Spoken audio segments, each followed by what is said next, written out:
My name is Ishita Kapra. I'm the founder and CEO of By Rotation.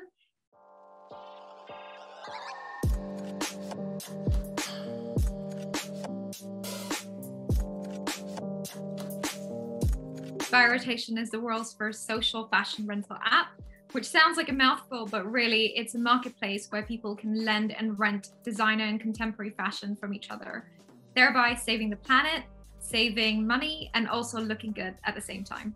I was planning my honeymoon, so a holiday trip, back to my motherland, which is Rajasthan in India. India is really well known for producing a lot of the textile that we wear. And when I was planning my honeymoon, I wanted to wear nice clothing, new clothing. And I started thinking about fashion rental and how the UK in particular lacked any viable options. And it wasn't actually until I went on my honeymoon 3 months later that I realized there was a lot of textile waste, even in my suburban hometown. So this goes beyond the well-documented landfills that we know about, outside Delhi and Bombay, those metropolitan cities. This is actually in, the town that I was born in, that I grew up for the first 3 years of my life. And that's when I couldn't help but feel that, that I was being very selfish and, this linear consumption model that I engaged in when it came to fashion had actually been affecting my own people. And I almost found that a bit racist, and that's a whole other topic we can talk about. But I realized that this idea that I had for fashion rental could actually go a step further. It could really be about getting all these women that we see, especially in a lot of social media platforms who are, engaging in outfit of the day, hashtags and all of that, getting them to share and open up their wardrobes to other people who anyway admired their style. And that's when I decided that I could be a part of the solution. So I actually founded By Rotation as a side hustle. I was still working full-time in finance. And, I experimented with the idea with a test platform. It started taking off, across the whole of UK, not just in London and not just with my friends. So not just in our little bubble. And that's when I realized that this could be a completely new way to consume fashion. And it wasn't until I would say April, so a month later, after I, started coming up with this idea, that I started engaging in a lot of the sustainable fashion scene in London. I attended a lot of sustainability events, and that's when I began to understand how wasteful the fashion industry really is. I wasn't aware as an average consumer that fashion is the second most polluting industry in the world. And I didn't even think about it then, but now it makes complete sense because each one of us engages in fashion every day. We're all wearing clothes. And this sort of made me feel like it was a very pertinent problem. I saw a lot of Extinction Rebellion rallies happen on the way to work when I was taking the bus. And, it felt like there had been some changes that were being made to, what we were putting in our body. So, what we were eating, how much we were exercising, how we were taking care of our bodies.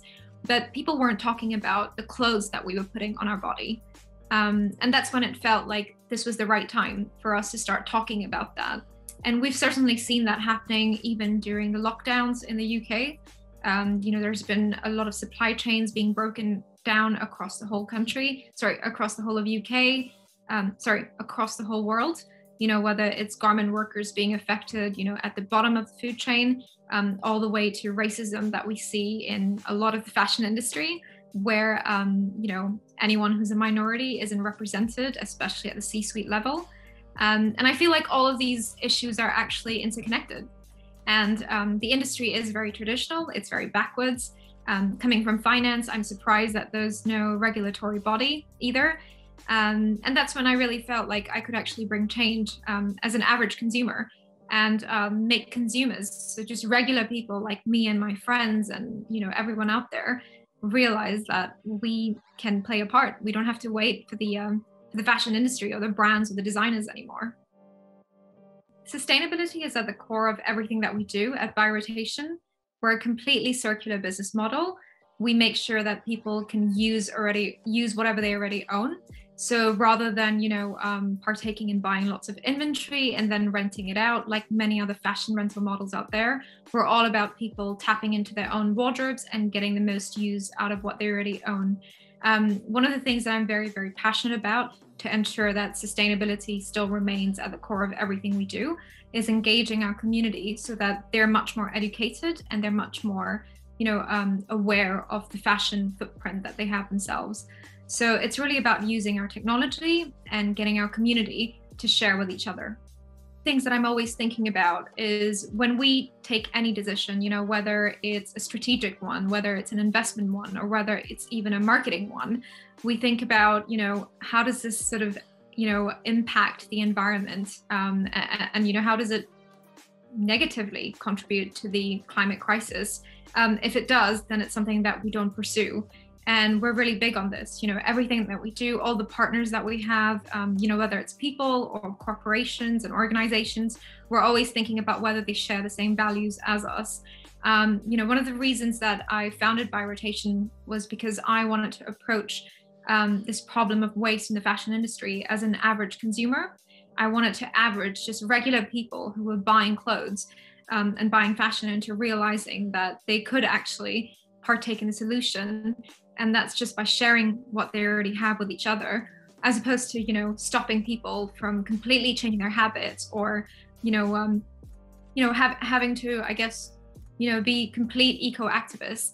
It was kind of a much more accessible way to get everyone, the mainstream audience really included, and involved in the topic of sustainable fashion.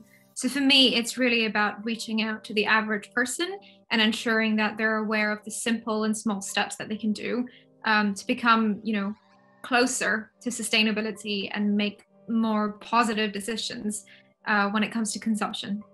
I think the pandemic has really made me as an individual much more aware of, the amount of things, the materialistic things that I really need to own, that I actually even do use. And how this problem of consumption, which by the way is not just something that's limited to fashion, it could be food waste as well. This problem of waste is something that, we as consumers can be much more, that we have a big role to play ourselves. And we can do this by being conscious. We can vote with our wallets. We can choose to share what we already own, and therefore be much less wasteful. So I think this sort of really made me aware of what I actually really need, and if a lot of the material possessions that I have mean anything to me at all, if they do. And in a professional context, so from the eyes of By Rotation, in the past year, we've seen about 3 national lockdowns in the UK. One of the things that we did, as a startup, as a business, we really thought about the pain that we've been seeing, in various groups within the UK, obviously ourselves as well as a new business. And we really made the decision to not push marketing as much.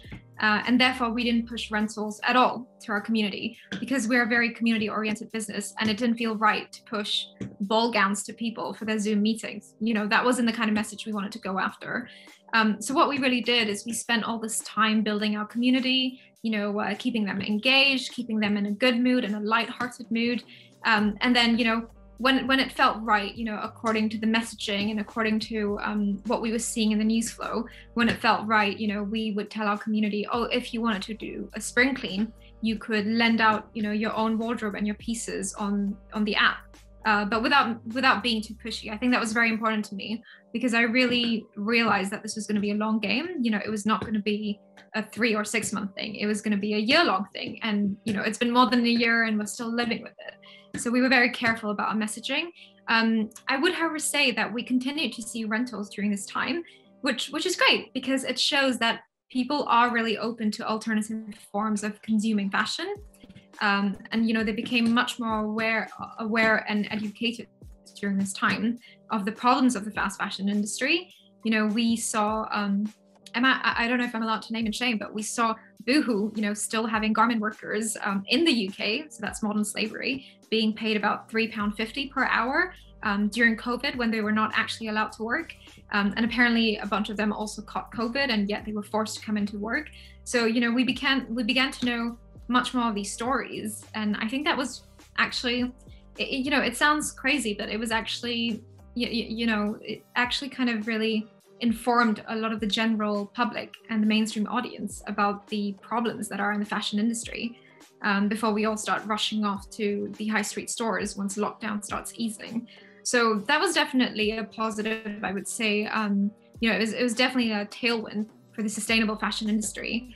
And we saw a lot of rentals happening from our community for things such as birthdays and lockdown, Valentine's Day, that was really a big one for us as well. And, anniversaries, and people kind of just, engaging in dopamine dressing to make themselves feel better. For example, I had a shoot today and that was for work, and I wore something nice and pink, and it just sort of put me in a better mood, as opposed to wearing my PJs and sweatpants all the time. So we definitely saw a bit of that, but I would say it's obviously nowhere, if there was no pandemic, I think the entire fashion industry has been severely affected, and obviously fashion rental is going to be one of that, because it can be quite social oriented, it can be quite event oriented. And as I said, we're a very community oriented business, so it wasn't something I wanted to push. We did, however, see our community grow by over 6 times. And also our listings grew by over 5 times. So it was actually a great period for Biorotation in particular, a 5-month-old startup when it first hit the UK, for us to sort of really focus on building a solid foundation. And I spent this whole time, my entire team was working with us. We didn't put anyone on furlough. We spent this entire time really working on our mission, our vision, and ironing out a lot of details like, what are our core values and what's more important to us. And it turns out the customer is very important to us. Rotation, I would say it's all about being very honest. I think I've said it quite a few times. I've been on a panel with the Sustainable Fashion Forum as well. For me, it's all about marketing to the mainstream audience, to make them understand that circular fashion and therefore sustainability is cool, and it's something that doesn't require a huge change in their habits, and it's something that they can pick up and they can infuse once a month, once a week, and then daily into their lives, as opposed to buying new. So I'm very big on that message of not doing any negative marketing. It's all about positive reinforcements, little nudges along the way to make them realize, firstly, that fashion rental, a lot of people tend to still rent fashion because of the affordability aspect of it. That, with things like the impact scale on our app, which essentially when you're checking out on our app, it shows you the savings that you're making to the environment when you're renting an item as opposed to buying that same category of item. So we're kind of nudging them in small ways by making them realize that, hey, you have saved money, that's great. But you've also saved the planet, because you've saved so many liters of water, so much carbon dioxide emissions, and so much, energy. So those are the kind of positive reinforcements that we've done with our community, but it's always about being gentle and educating them. And I think that's worked really well for us. And the other thing I'd really say, and I've mentioned this already quite a few times, is, we focused on building a community. It's a marketplace model at the end of the day. So we have lenders, we have renters, you're renting from peers. And we've tried to make it as inclusive as possible, as democratic as possible, and when I say inclusive, I do mean socioeconomic inclusivity as well, because I think that's something that the fashion industry is notorious of. It can be very exclusive to people who can't afford it. And for me, it's really important to ensure that everyone can engage in sustainable fashion, and they can do that just by borrowing from each other. They don't have to buy very high-end designer, sustainable, made to order sort of pieces, which they might not be able to afford. So I think those are the ways that we've conducted our sustainable fashion marketing, just by appealing to the everyday person so that they don't buy yet another fashion item, especially not fast fashion. There's that whole thing like, if we're being sustainable, then the reality is we should stop buying anything new. We should, there's enough product out there. There's enough fashion and clothes out there. We can just share, buy secondhand, borrow from each other. And I think that's probably, something that the fashion industry doesn't really want to have a solution to, which is to stop producing more. Somehow there's always a new brand. Every week there's like thousands of new brands popping up, because it's so easy, especially now with a lot of social media platforms, to create D2C brands. So I think that's probably, the biggest question about the fashion industry's existence. I don't know if you want to call it like an existentialist crisis that the industry must be having.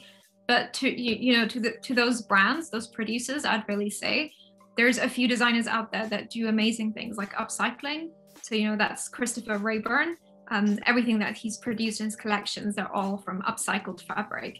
And I think that's so interesting. It's, it makes sense because I know that as humans, as animals, we'll always want new things. But, new doesn't really need to mean that it's produced from completely produced from nothing before, or it's, shiny and coming out of a plastic or a box. New just needs to be a new experience.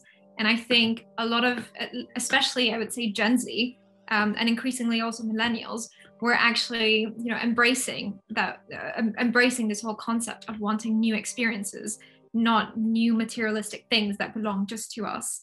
So I hope that the fashion industry will come to terms with that.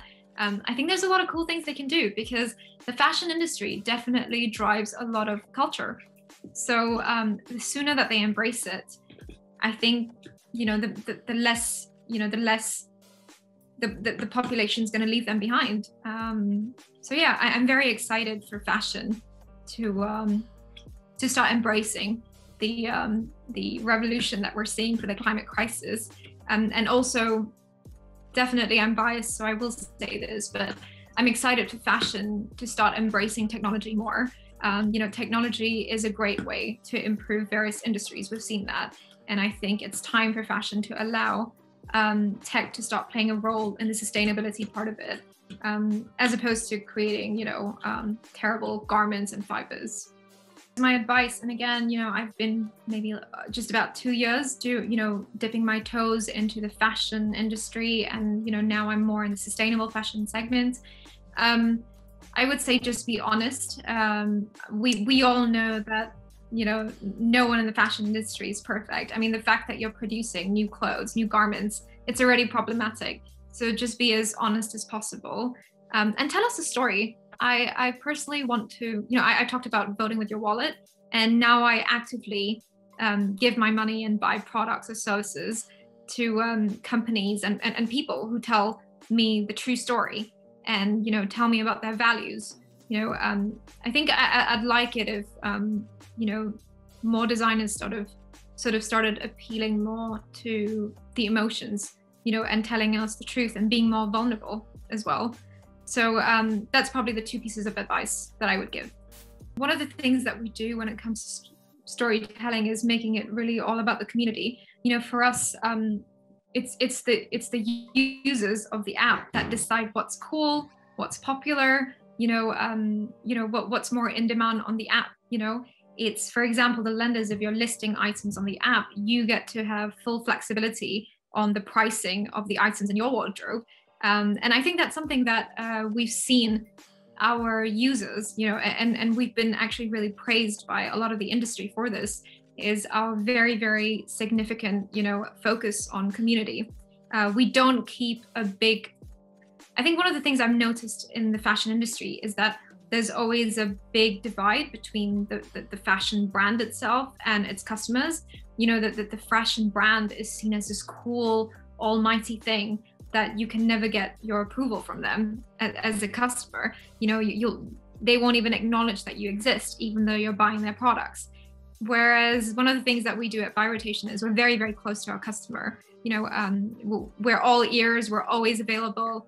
I would say I probably even know all of my super users. Like I've talked to them on the phone, or I've chatted with them even once or twice. So that's something that we do, I would say I'm very proud of that, actually, that whole community aspect. And I think gone are the days where, people want aspirational brands. I think people actually want accessible brands. They want to feel like they're included, that the marketing that we're pushing mirrors someone like them. I don't think they want to see supermodels or, super airbrushed photos anymore. I mean, one of the things that you'll see on our social media platforms, which we use very heavily for marketing, are a lot of honest photos without any filters, with just actually our customers who are renting items from each other. We love to show that, and I think that's one of the things that does best for us.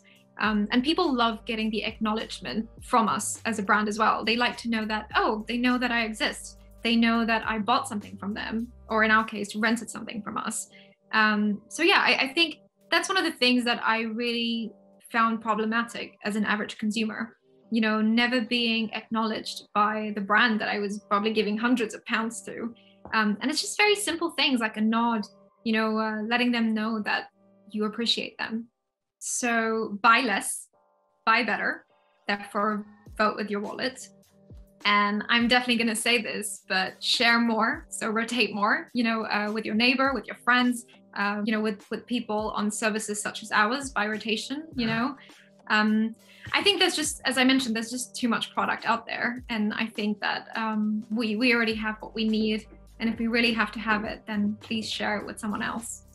I think it's so amazing that the Sustainable Fashion Forum has such a big following and, you know, so many great events and conferences that Brittany has been able to organize. So thank you to everyone who's been tuning in. I would say I feel like I had no idea about any of this until 2.5 years ago. So it's really great to see that there's a lot more conscious consumerism happening. I would also say that I'm especially obviously very excited about the secondhand and the rental markets. You know, Buy Rotation has plans to go global. You know, we've been called the Airbnb of fashion or the Instagram of fashion rental. You can find us at buyrotation.com or at buyrotationofficial on Instagram. But yeah, I'd love to see how this sharing economy kind of unfolds for the fashion industry. I think there's, as I mentioned, I think there's simply too much product, and it'd be really cool to see it being used because it's very, very underutilized. So thank you everyone for your attention.